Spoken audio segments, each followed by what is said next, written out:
kampuni ya Mwenda Pole Real Estate Company Limited, kampuni inayojishughulisha na uuzaji wa viwanja na mashamba.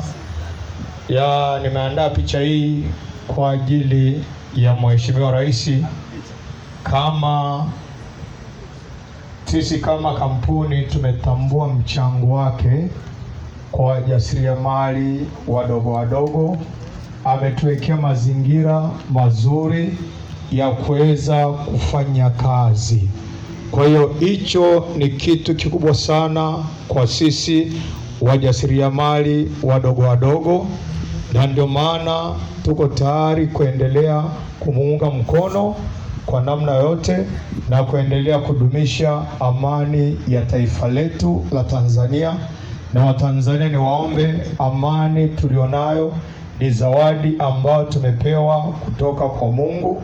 Kwa hiyo inatakiwa tuilinde sana hii amani tulionayo. Tukiangalia nchi za wenzetu